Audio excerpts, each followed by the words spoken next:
I've just been cycling along the Basingstoke Canal and bumped into Chris and his partner in crime, and they're on this little sort of tiny boat with this strange contraption they're dipping into the water, and I asked them what they're doing. So Chris, can you explain exactly what it is that's going on here? Absolutely. It's today we're doing what's known as a turbidity survey. A turbidity. Turbidity, yeah. It's Right. Turbidity. Yep. And essentially, what we're doing is we're measuring the amount of suspended particles in the canal's water. Right. So what we do, we've got it's known as a Secchi depth disc. Right. So it's a black and white disc that we lower down into the water, and at the point where you either can't see the disc anymore, Yep. or if it reaches the bottom, we Right. then measure that distance, record it, Yep.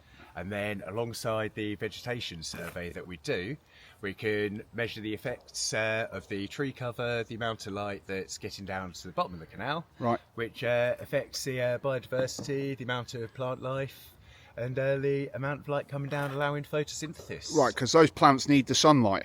Absolutely. So if there's no sunlight getting down to them, it's not good for biodiversity. 100%, yeah. Chris, thanks for explaining that to us. Really interesting. I honestly believe that there's so many residents that will not realise the amount of work that you guys do, the Canal Authority, to keep this canal healthy. 100%. Well, yeah, I must say this is all. So it's all part of our SSSI designation. Hello, Pooch. So essentially, we've got You've got a fan here. an Look. obligation. Yeah, the little one's coming in to say hi. So yes, we've got an obligation to try and keep the canal's condition at the same condition or improving Right. all the way through. And as I say, in the more light that's getting to the bottom, the more plants, the more invertebrates, the more fish, Right. the more like birds, the more animals, and as I say, the better quality the canal will be overall. That's fantastic. I mean, I have to say, I come down this canal a lot. As you know, we bump into each other a lot. And the amount of wildlife that I see down here, from reptiles, I've seen snakes slithering across the towpath.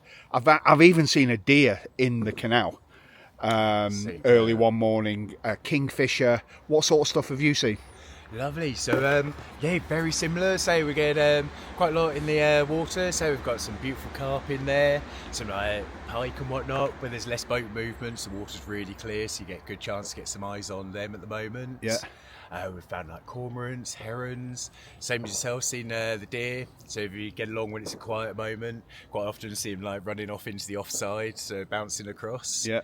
And yeah, been very lucky to see an adder once. Wow. Sort of Yeah. swimming across, which I'll be honest with you, just see a little head popping Yes, up, right. like- I've seen snakes swimming in it, but they were too far away to actually identify what the species was. I assumed they were grass snakes, but I've seen plenty of adders down here as well.